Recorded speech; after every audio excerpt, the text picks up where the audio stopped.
Hi, welcome to the F1 Time Portal, a Formula One history podcast started by two Formula One supporters. I'm your host, Rosa. And I'm your A Day in the Life host, Luigi. And today we're taking you back to the fourth and final part of the 1967 season. So let's go. I have a good link. Hey. So those of you that know the song, do you know the song, Rosa? No, I don't think I do. It's a famous Beatles song. It's bigger than Strawberry Fields Forever. You know, it's that I read the news today. Oh, boy. yes. Yeah. And so in that song, I don't want to say what's happening with that guy in a car, but he talks about a guy in a car in the song. So I found it. I got that. That's better than the Strawberry Fields Forever one. Yeah. It's better than Strawberry Fields. I think you've done well. Okay. It's interesting that you don't want to say what was actually happening in the car. Do you want to hear? I mean, for those people that know that song, it's not positive. It's like some of the reasons, like Bandini related. I see. Yes. I understand now. Okay. Yeah. So we get enough of that in this podcast. We don't need to add more to that. So yeah. Okay. So we're heading to the tail end of the season. We know Holm must think he's got one hand on the trophy. Yes, he's got quite a good lead, doesn't he? Yeah, like just a quick recap here. Holm's on 43 points, Brabham's on 34. Still, it can be swung because it's 3 races. Yep. Yeah. But the Brabham team have definitely got, I'd say, almost 2 hands on the constructors. Yes. I doubt even with Lotus, there's no way they can go 1-2 the last 3 races. There's no way they've got that reliability, you know? Exactly. Yeah.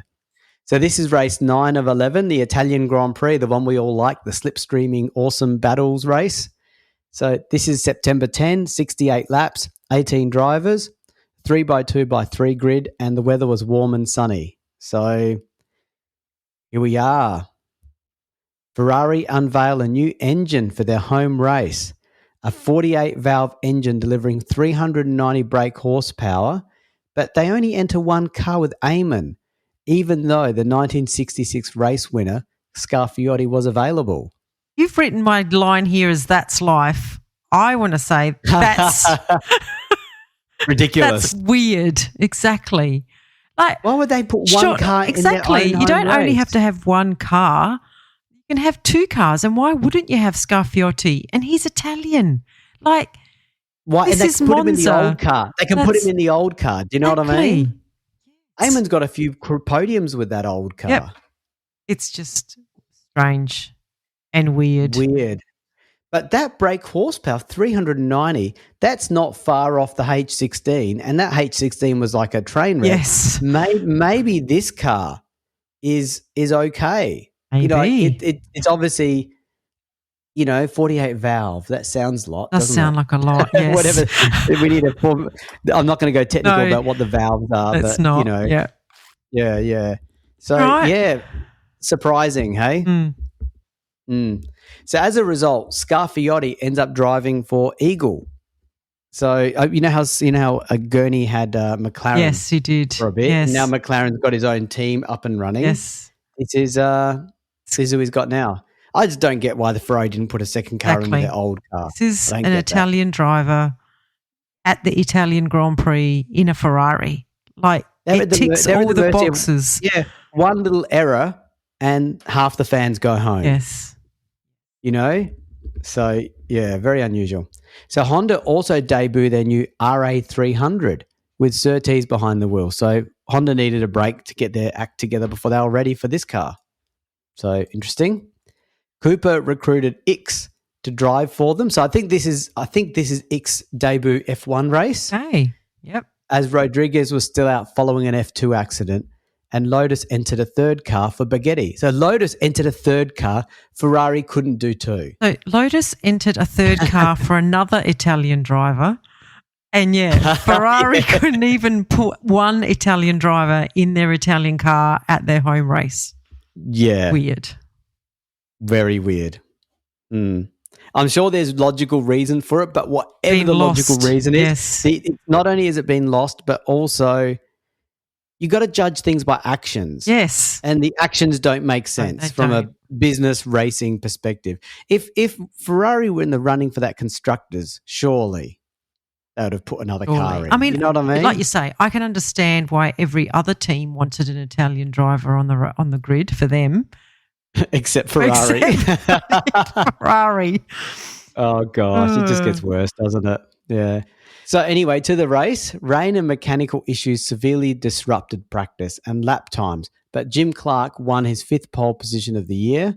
Brabham qualified 2nd in the Brabham, and McLaren up there 3rd in that. That McLaren's still new. Like, I think it's 2nd race, I think. So up there. And Eamon in the lone Ferrari lined up 4th. So he was up there too, next to Gurney in 5th. I know I'm going to sound like a broken record here, but I remember the days when Ferrari stacked the grid here at Monza with Ferrari cars, including F2 cars. Remember that year? Yeah, when they were trying to. Yeah, that was hilarious. And they got like the first 5 places were like F1 and F2 Ferrari cars. Yeah, and they dedicated their whole race to get that 1, 2, 3, 4, 5 or 1, 2, 3, 4 exactly. or whatever it was. Everyone was slipstreaming. The F2 cars were slipstreaming the F1 cars. Yeah. I just don't know what's going on here. This is weird. Doesn't make sense.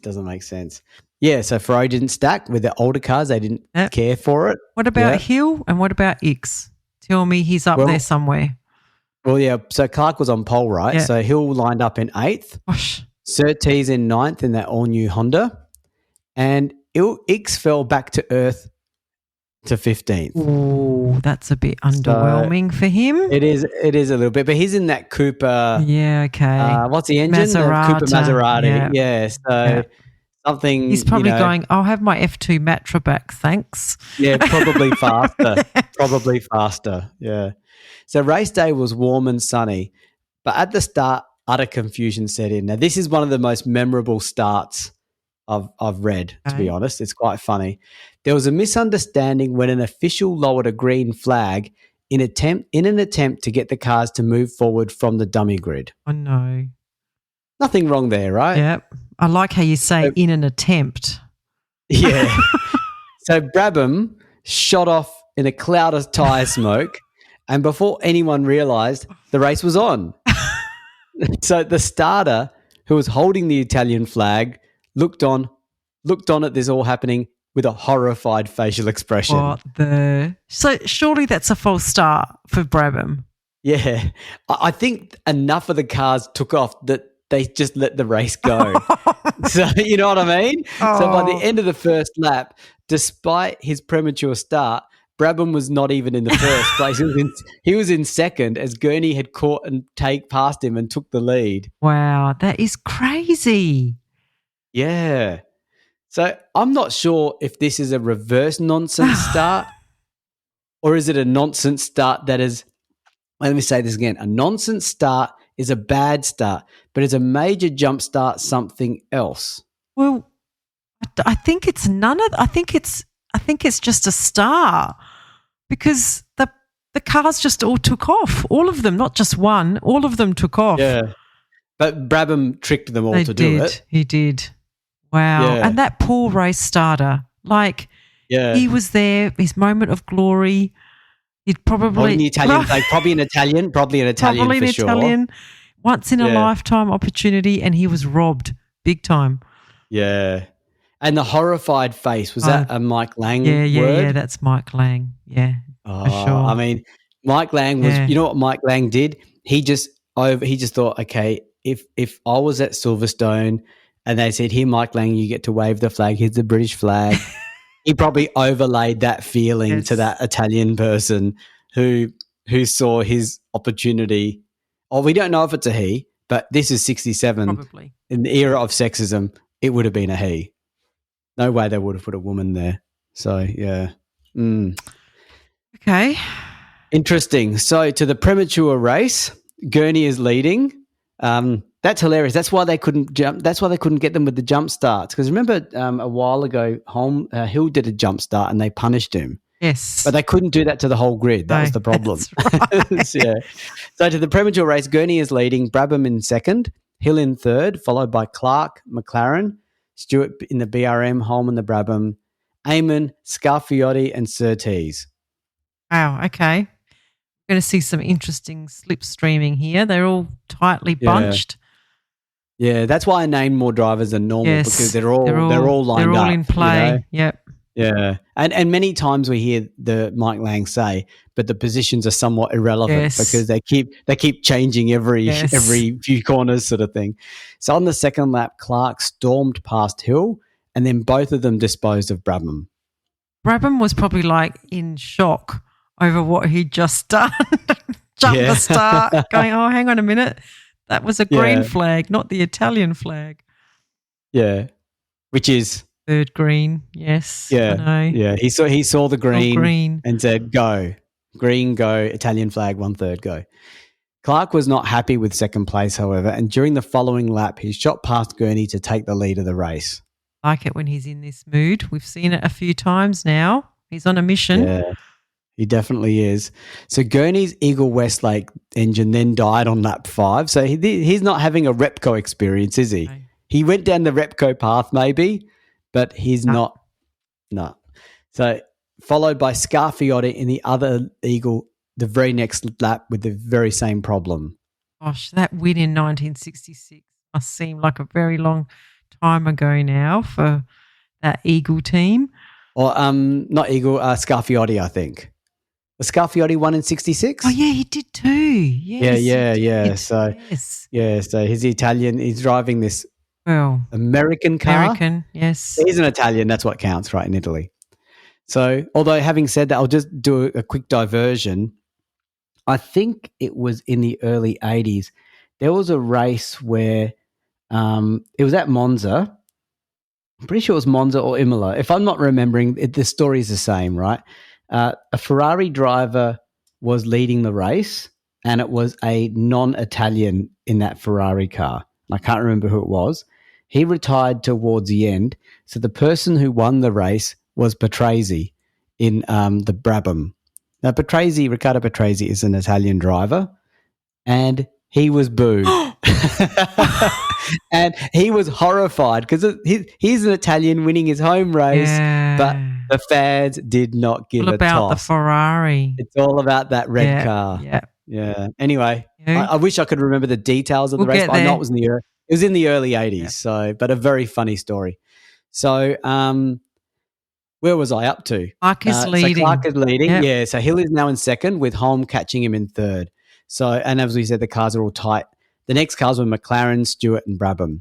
So, as is the case at Monza, slipstreaming then allowed Holm to catch the Lotus, and then the lead changed multiple times between Holm and Clark. So, it's funny to hear this because I don't think of Holm being at that level. No, that's right. You know what I mean? Yeah. So, this awesome battle for the lead continued until lap 13 when Clark caught a slow puncture and he was forced to head to the pits for a new tyre. Clark rejoined the race just behind the leading 3 cars, but in 15th place. So basically, he was a lap behind. Basically. So this is set up beautifully, Louis, for a Lotus 49 Ford-Cosworth Clark dream finish, right? Well, until he had that issue. Well, it's set up now. Like this will be the biggest. But when you're a lap down, what can you do? But this is set up. This is now like all the 3 players coming in: the Lotus 49, the Cosworth engine, Clark. Yeah. A lap down. Yeah. Italy, Monza. Can he do something with this? Is it slipstreaming? Right. Yeah. Okay. Let's see what happens. So it's one thing to keep up with the leading cars. So he could keep up with them because he was leading them before. Yeah. But it's another thing to pull in a whole lap on them. Right. How can you do that when you're not slipstreaming? Fuck. You need to break away from them to do that, right? So just behind Clark, a tremendous battle was developing for fourth between Surtees and the Honda, Eamon and McLaren. So now in the lead, we had Hill and the 2 Brabhams of Brabham and Holm really putting on a show for the lead. Clark going? Well, he was stealing the glory because by lap 25, not only had he unlapped himself, so he sliced through those guys, he was also slicing through the field. So he actually was starting to pull away from those. Yes. Remember, he was a lap behind. Yes. So then on lap 31, Holm retired due to an overheating engine. So that Repco bit of a surprise. So that left Brabham and Hill to excite the crowd as they fought for the lead. By half distance, Clark had now fought his way back up to 7th place, and he was providing a very handy slipstream to his teammate Hill. So that's pretty impressive. Not only is he catching the leaders, he's also helping his teammate along the way. Yes. So, and remember, this was all done without radio. He probably caught up and was like, they probably did hand signals or something to communicate, hey, let's work together for a bit. So this enabled Hill to pull out 17-second lead over the second place driver Brabham. So because of Clark, it is a very handy lead. Yeah, they just slipstreamed together. Yes. Like this is like Tour de France or something. Yes. Yeah. So for the next dozen or so laps, little changed, but away from the leaders, excitement grew as Clark got closer and closer to Eamon in the Ferrari, Surtees in the Honda, and McLaren, who were battling it out for third. And soon it was just Clark and Surtees as McLaren stopped with a broken engine and Eamon in the Ferrari was heading to the pits to investigate handling problems. Well, that new Ferrari engine didn't last very long, did it? But Clark, go Clark. All right, I'm all on Clark now. Well, I was going to say one quick thing about the Ferrari engine. It did get to the lap 50s range. Not bad, but there is only one of them. Yeah. Yes. So, yeah. Yes. But yeah, Clark is on a bit of a thing here because on lap 59, Clark overtook Surtees in the Honda to grab an amazing second place. Okay. So I remember you saying back in the early 60s that Clark only ever finished second once. So this can only mean one of two things. He comes first or something bad happens. Yeah. What's your guess? I'm going to say, or you know, I know, but I'm hoping. I sort of know, but I forgot. At the time, what did you think? That he'd come first. Yeah, that's what I would have thought too, based on how this story's going, exactly. Right? So just when Clark moved up to second, at exactly the same time, Hill's timing gear broke. So I don't know, that guy. And he coasted into the pits to retire after himself having almost lapped the entire field. Wow, that is Moss luck for Hill. Yeah. Moss level luck. Clark helped Hill lap the field. Yes. Do you know what I mean? When you think about it. So within 2 laps, Clark had taken the lead of the race from Brabham. So he then went past Brabham, and then Surtees, using a strong slipstream, also got past Brabham to slot into second place himself. So where are we at now? Like, how long have we got to go? Can Clark do the impossible? Well, he's in the lead, which is he's already done the impossible, I'd say. So at present, we are at lap 65 of 68, and it looked over. Oh, no. Why did you have to say that? Yeah. I hate when you say that. So at the start of the final lap, Clark in the lead, having been a lap down on the leaders, and the person that he took over from Hill, he helped Hill get in that position by slipstreaming with him. Clark's lead disappeared. The fuel pump on the Lotus was failing to pick up the last few litres of fuel. No, not running out of fuel, anything but that. So cruel. So both Surtees and Brabham went past him at the Lesmo and moved into the last corner. And into the last corner, Brabham snatched the lead. But then Brabham went wide and lost it again. Down the finishing straight, Surtees just held on for the win to give the all-new Honda an encouraging debut and a very dramatic race. Wow. That is a very good Monza race again. Yeah. It was pretty amazing. And Honda. Loving this. Yeah, we'll get to the Honda thing, but the moral victor, Mike Slang's words, and TP Material Championship right there. Clark crossed the line in third. Ix was sixth in 2 laps behind. So the mere fact Mike Lang called Clark the moral victor. Yeah, he's dialing into our TP Championship. Yeah, he knows we're doing it.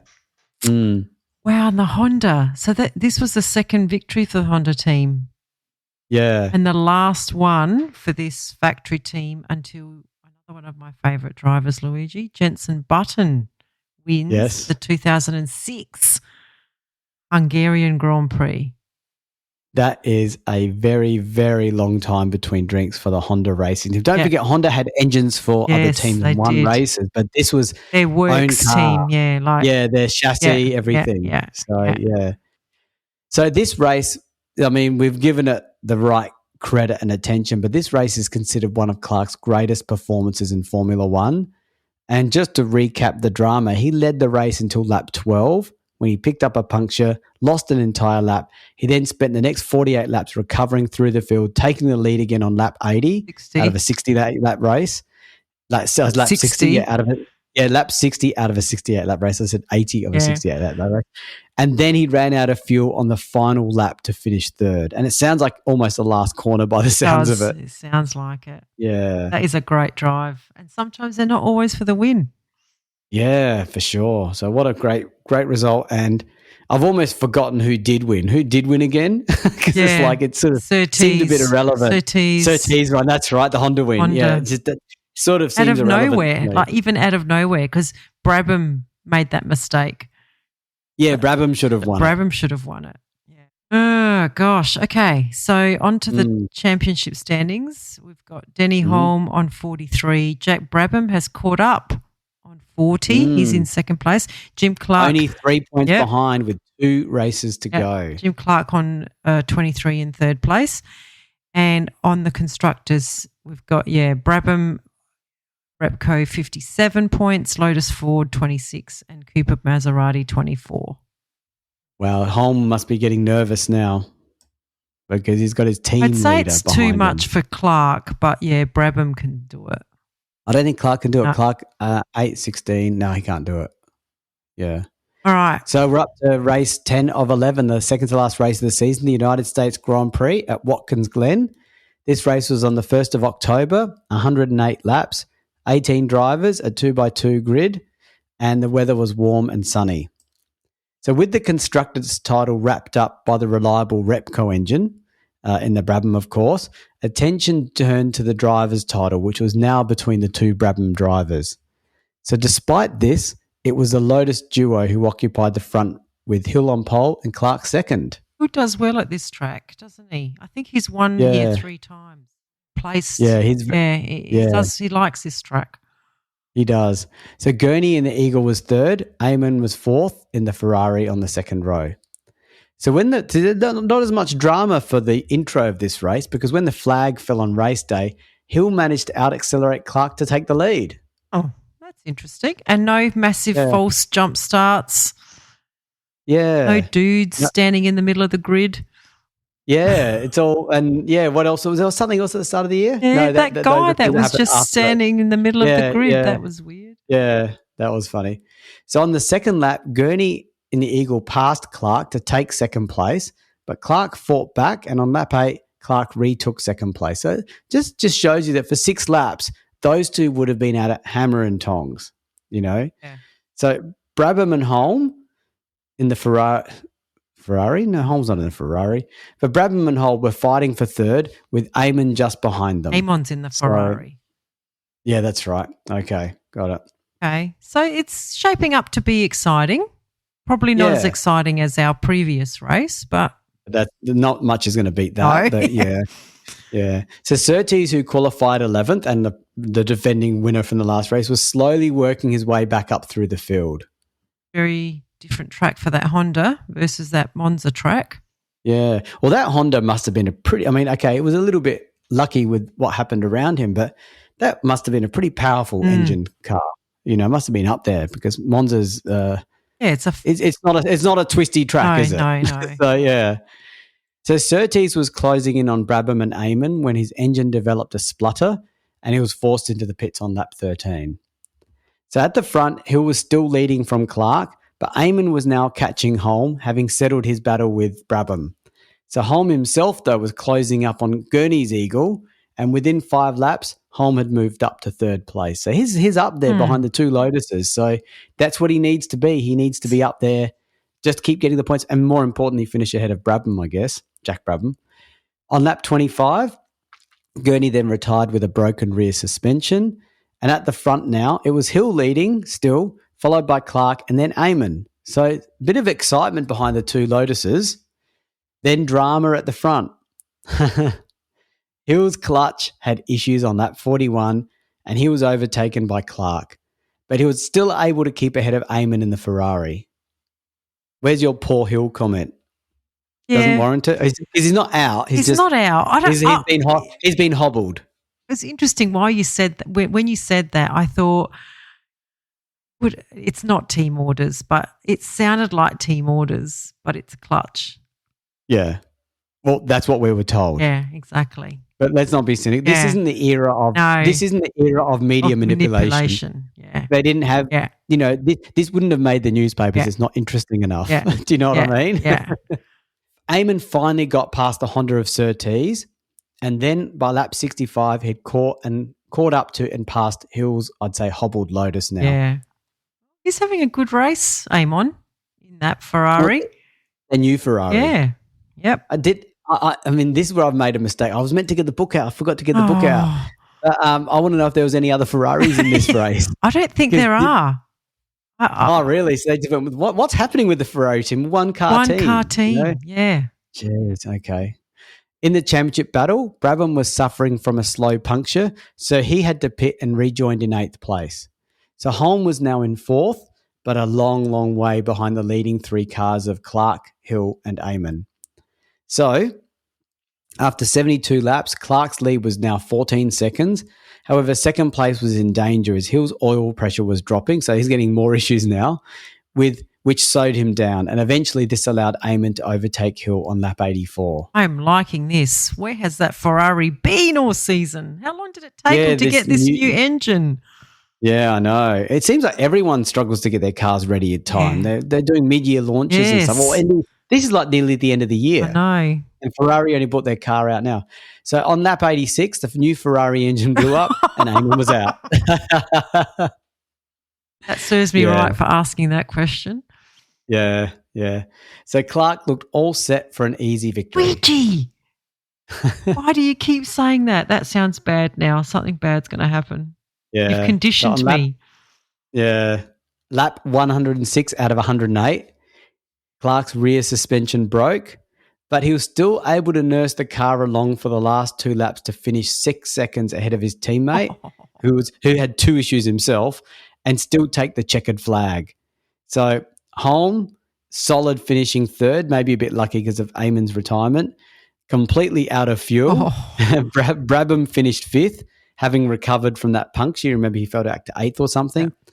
So this race was Clark's 3rd win of the season and the 23rd of his career. And like we said before, Clark is he's like the king of driving broken cars to the checkered flag. He does this all the time. Another solid finish from the Brabhams, but it puts Holm in the box seat for the championship with 1 race to go, I think. Yeah, well, 5-point lead, or you'll go through it. But so he's got a 5-point lead, but that's not insurmountable. No. That's a retirement. Yeah. So he's on 47, 5 points ahead of Jack Brabham on 42, and Jim Clark's in 3rd on 32. So I think he's out of it. Chris Amon in that Ferrari finishes 4th. He's in 4th on 20 points. So on the constructors, Brabham Repco 61, Lotus Ford 35. Cooper Maserati 27 and Ferrari 20. That is embarrassing that Ferrari is finishing behind the Cooper Maserati. Yeah, the other Italian sort of car. But that's what, they've only ever had one car. But it doesn't matter in the constructors. First finisher of drivers add up to the constructors championship, doesn't it? I'm not sure about that rule anymore, know. Because I recall earlier in the year seeing, maybe you're right, and I haven't calculated it correctly. Yeah, you might be right, because I saw I'm just vaguely remembering the numbers. Rodriguez had like 11 points, and the team had like 14, and maybe on that day that Rint got the points, and therefore that's why I added up to a higher number. Yeah, because if you add up, then Holm and Brabham, that adds up to 89, but Brabham's only on 61. Yeah, so that makes sense. Yeah, you're right. Yeah. Okay. So, exactly. But that's what happened. Like Ferrari's only got 1 car still. Yeah. Well, at this later stage, because they lost Bandini. That's right. So, yeah. All right. Okay. I think we've validated it. We have. So we're up to championship decider. Who will be the world champion? So will the defending triple champion Jack Brabham, team leader, snatch his 4th? So Mexican Grand Prix, Mexico City, October 27, 65-lap race. 20 drivers are in this race, and the grid formation is 2x2x2 and a warm and sunny event. So there was still a chance for Brabham to take out the title, but he had to win the race, and Holm couldn't finish any higher than 5th. Of course, for Holm, if he just finishes ahead of Brabham, he wins it. But there's lots of permutations you can do, but that's the simplest. Brabham needs to win. He needs to haul in 5 points. So, or probably 6. He probably needs the win to get. He probably needs a win. He can't be equal to, I suspect. So after once again dealing with the problems that the altitude brings to this race, you may recall the start of this season, which is like 4 weeks ago now, for those of you listening in sequential order. We talked about how Mexico, was it? 2,000 meters. 7,000 feet versus 5,000 feet. Yeah. So pole was set by Clark, so that didn't seem to affect the Lotus much. He seems to be getting a lot of pole positions this year. And Eamon taking the other front row spot. That was Clark's 6th pole for the season. You know that he still ranks in the top 10 for most poles to this day, despite the significant increase in the number of races that we have. He's still in the top 10. I don't like those actual number rankings. I know. I think it all needs to be percentage. Yeah. So the number of races, like Clark got 6 poles in an 11 race season. That's over 50%, right? Yep. And that's the number, not the actual, because it's just not comparable. No. So it's percentages. It has to be percentages. But the fact that he's still in there and comparing to current drivers says something. Oh, it's huge. Massive. Yeah, it shows how big the number was despite the number of races he didn't do. Yep. Yeah. So the 2 championship contenders of Brabham and Holm were pretty much down in 5th and 6th respectively. So they were clearly not suited to this track. But they needed to beat each other to win this championship. So on Sunday, the race got off to a poor start as the starter dropped the flag in an uncertain manner. So there's another little fault there. So this caused Clark to falter and resulted in him getting rammed by Gurney's Eagle. So Clark was able to continue with a bent exhaust, but Gurney couldn't move until the rest of the field streamed past him. And it turned out that he had a pierced radiator and Gurney would retire 4 laps later. Wow, he really rammed into him, didn't he? Yeah, he did a good and proper job. I'm surprised Clark was okay. Like just on Gurney, though, he qualified really well in that car, but it retired 9 of 11 races. And the other 2 times, Gurney finished 1st and 3rd.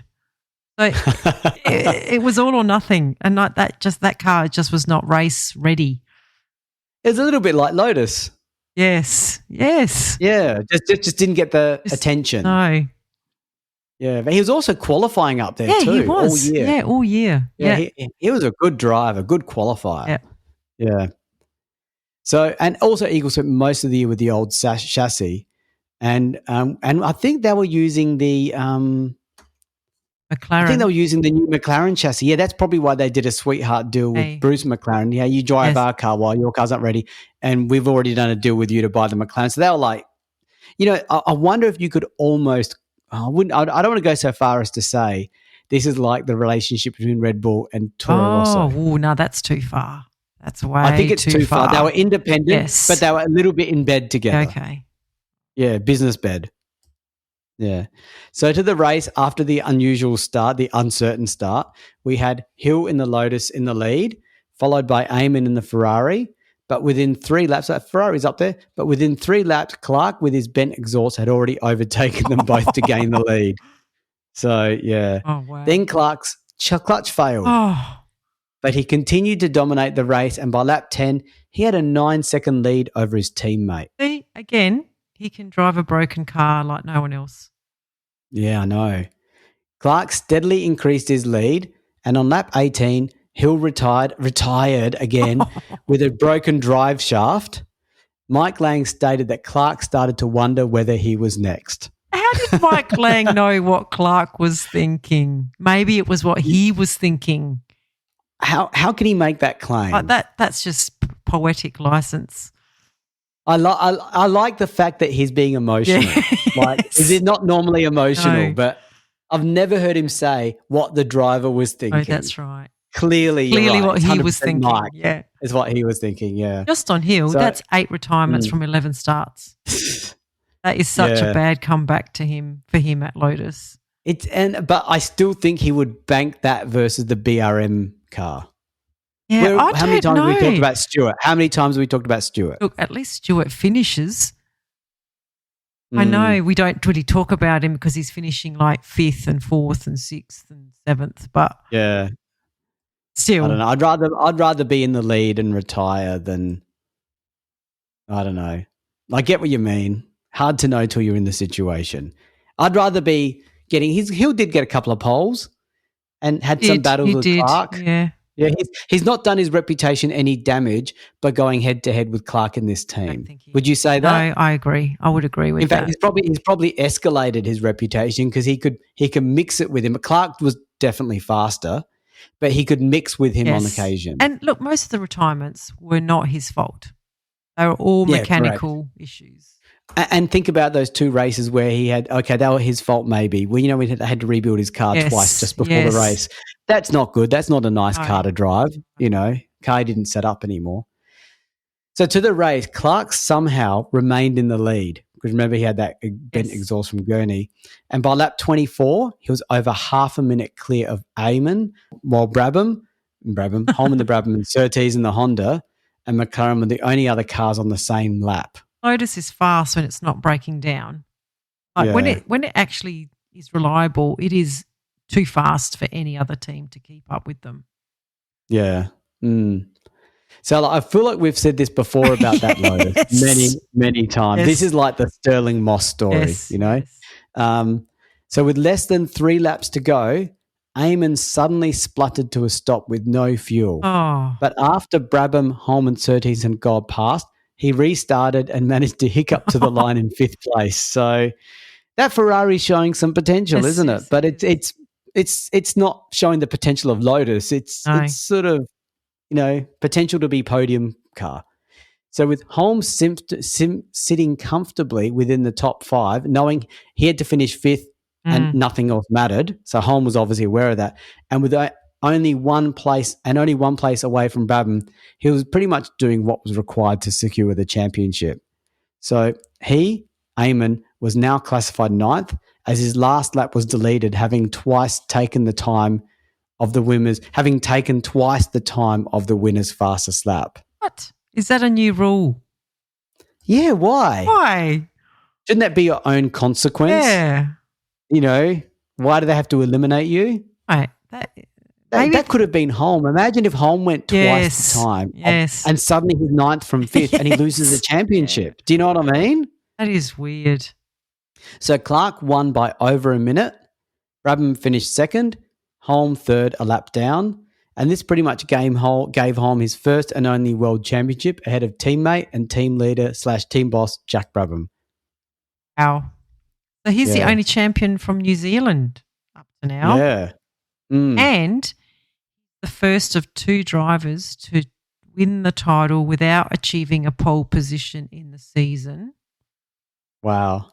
And only Nicky Lauda would repeat this in 1984. He won by just half a point from Prost. Sorry, I had to squeeze that in there for you, Louis. Yeah, I know.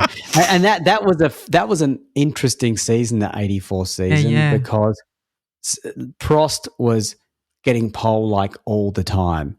And he got and Prost won 7 races and Lauda won 5. Lauda was the guy who qualified. Like Prost was like on pole. Lauda would be qualifying 7th or something. And he'd just work his way through the field and come 2nd. So Lauda had definitely lost his 1 lap pace, but he had the smarts big time. Yeah. Okay, so big call about Holm though, winning his first championship and not a single pole. And we'll get to the wrap up in a minute, but for this championship, he takes it out with 51 points over Jack Brabham on 46 and Jim Clark was on 41. Surtees and Eamon finish equal 4th on 20 points. And the constructors, it was Brabham Repco on 63. Lotus Ford ended up getting 2nd on 44. Yeah. Cooper Maserati 28 and then Honda and Ferrari equal 4th on 20 points. Yeah. Okay, there you go. Congratulations, Dennis Holm. And let's see if you win it in the TP Championship. I've got a feeling he won't. We'll see. It's been an interesting season. Yeah, I'm picking Clark's going to win it. Okay, all right. Yeah. That's what I think. What do you reckon? Of course, you're going to pick Clark all the time. You already know. You already know the answer. That's why you're being quiet. Very careful. Yeah. So, should we do the wrap up? Yeah. I felt this was a season of unusual fortunes because we saw Jackie Stewart and BRM disappear. Yes. They were really in it in 65, 66. And even when I think they got their BRM V12 engine, which must have made a debut during the season, but because they weren't key players, we didn't delve into that. But whether that happened or not, it didn't matter. They weren't there. And Ferrari made a couple of competitive appearances, and having one car at Monza is a standout of what the hell. And to me, this was a season of Lotus to the form. And I know that Mike Lang called this the arrival of the Ford-Cosworth DFV. This was the arrival of Lotus. Again. And yeah. And look, to me, they were making a very ominous warning for 1968 because they had dominated this year so much and didn't finish that if they could get their reliability on, they were just going to be destroying everyone. So let's see if that happens because that's what it's looking like right now. And it just seemed like the ultra reliability of the Brabham car, while it carried the day and the reliability of Holm carried the day, you could sense, I sort of felt like you could see the end of the Brabham Repco era happening towards the end of this season. Like they were sort of getting more lucky wins than anything else. They were lucky that Lotus was falling over. Having said that, but this felt very different to 66. Yes. You know, like 66, you could feel it rising. Yes. In 67, you could feel it falling. Yes. You know, but they did it and they won it, and good on them for that. And I also wonder if deep down, if Jack Brabham let Holm have it, you know, because he'd already won 3 and he maybe played the team boss card. Yeah. But he could have played the team boss card. I don't think he did. And I recall in the old days when I was in uni and high school reading these races, in other books, I remember reading that may have been the case. I can't refer to any references, but it wouldn't surprise me because he probably wanted to build confidence in his team, and probably, I don't know if Holm drives to them in 68. Funny, if he doesn't, then that throws my theory out. You know? What about you, Rosa? What did you think? Yeah, it was a very mixed season, wasn't it? Holmes sort of snuck that championship in under the radar. Like he just was Mr. Consistency, no poles, only 2 wins, but only 2 retirements. And I think that's what got him the win. And 8 podiums. That did it. Brabham also only had 2 wins and 2 retirements, but he only had 6 podiums. So it was so close between the 2 of them. Yeah. Like reading, I'm not like you. I don't know the history. I only know as I'm reading through this as we're preparing to do the podcast. So it was a bit of a surprise to me. I actually thought Brabham would win it again, but knowing that he only won 3. So and the Lotuses were unreliable again and finished less than half of the races. But if they did, they were so fast that they lapped the rest of the field. Like it was just one extreme to the other. Clark had 5 retirements and 4 wins, but Hill had 8 retirements. Yeah. And could only 4 wins so Clark got double the wins of any other driver, pretty much. Yeah. But so Hill had 8 retirements and could only get 2 second places. So I think I know who I'm calling the number 1 driver. Yeah, I think it's pretty clear. That became a bit obvious. Yeah.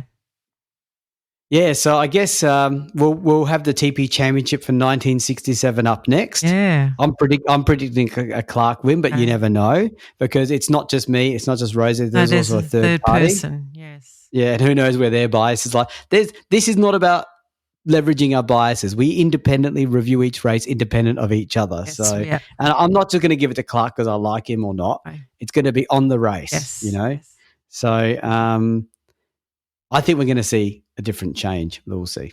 And then 1968. I haven't read anything about 1968, but we'll. What's your? I mean, I can't say anything as I know. Okay. But what's your gut feeling? What's 68 looking like in your mind? Well, you've got to back the Lotuses to get that reliability under control, and have a ding dong battle between Hill and Clark. Yeah. I mean, it's set up for that, isn't it? It is, yeah. Yeah. And I mean, when you say ding dong battle, I mean Clark wiped Hill. Yes. Even taking Hill's reliability out, Clark was generally ahead of him. Yeah, there were a couple of times when Hill was ahead, but not often. Yeah, but like it was Hill's first season back in that Lotus. Clark's had a long time to get used to the car and true. Good point. Give him a bit of a year to sort of get into the groove. So yeah. I don't know. I'd like to see a Clark Hill battle. In the same machinery. Yeah, I think that is what I would have thought if I didn't know anything else. Yeah. Yeah. Okay. Well. Okay. That was been good. 1967 in the vault. Excellent year and some really awesome races and some awesome memories from that season. Yeah, absolutely. So they'll stay with me. Yeah. So that same. The horrified look on that Italian guy's. And Mike Lang's what was Clark was thinking. Yes. That's awesome. Yes. Yeah. So thank you, Mike Lang. Yes. All right. Okay. Well, catch you next time. Okay, bye everyone. Bye. We have a Patreon. Yay, we're a professional podcast now. So it means a lot to us if you are able to support the F1 Time Portal podcast. For a small monthly fee, you not only get ad-free podcast content, you will also receive special episodes that are exclusively uploaded for our Patreon financial supporters. We promise at least 2 additional exclusive episodes each month aligned to the decade we are up to in the show. And you will also be able to make suggestions about any special episodes you may want us to research and present. We can't promise that we can do all of them, but we will consider them. So, if that sounds like an entertainment bargain to you, go and sign up at patreon.com/F1 Time Portal today. If you're enjoying our podcast, please tell your friends and non-F1 friends alike. Yeah, and don't forget to rate us 5 stars or whatever highest is available on the podcast platform that you use. We have a range of social media handles for you to connect with fellow listeners, so look up F1 Time Portal on all the usual platforms. Or visit us at www.f1timeportal.com or email us at f1timeportal@gmail.com. We would like to give credit to our primary reference materials, a series of books called Grand Prix by Mike Lang. We also use many other written and digital references, which are in our show notes. Thank you for your support. Thank you.